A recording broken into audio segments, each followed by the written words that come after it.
Over 57,000 guns were handed in during Australia's first amnesty since 1996.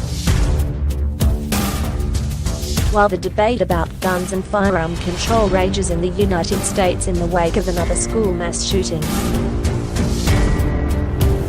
government officials here in Australia are quietly touting the overwhelming success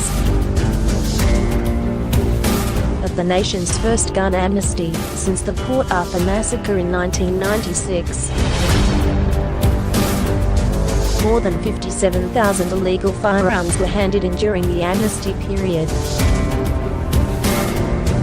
which allowed people in possession of the guns to either register their weapons, sell them to a licensed dealer, or have them destroyed. Of the 57,000 handed in during the window, nearly 2,500 were either fully automatic or semi-automatic. The amnesty period ran from July 1st until September 30th last year, meaning that while the window was open, an average of 630 guns were handed in to officials per day. Approximately a third of the weapons handed in were destroyed by police officials, with a further third fully registered, and the remainder sold off. Of the total amount handed in, 35,182 were rifles, and an additional 12,279 were shotguns. Around 5,000 air rifles were surrendered, as were 2,901 handguns. Among the rarer weapons seen during the amnesty were a homemade machine gun in South Australia, a highly controlled Norinco SKK semi-automatic rifle in Tasmania, which came in along with 1,000 rounds of ammunition, and even one rocket launcher in Queensland.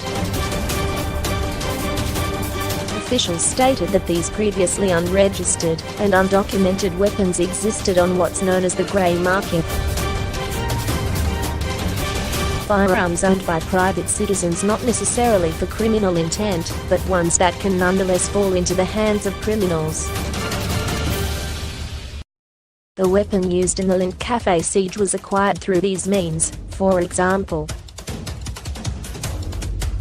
New South Wales surrendered the largest amount of firearms, with 24,831 handed in during the amnesty. Queensland followed in second with 16,375. Victoria surrendered a total of 9,175. And South Australia's total number 2,825.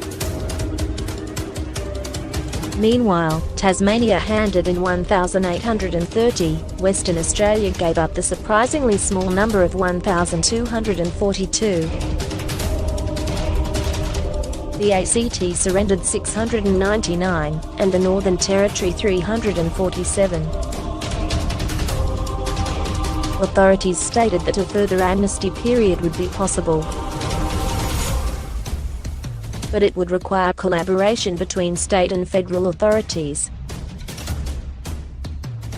Almost 11% of people surveyed throughout the amnesty period stated they handed in their weapons to avoid potential prosecution.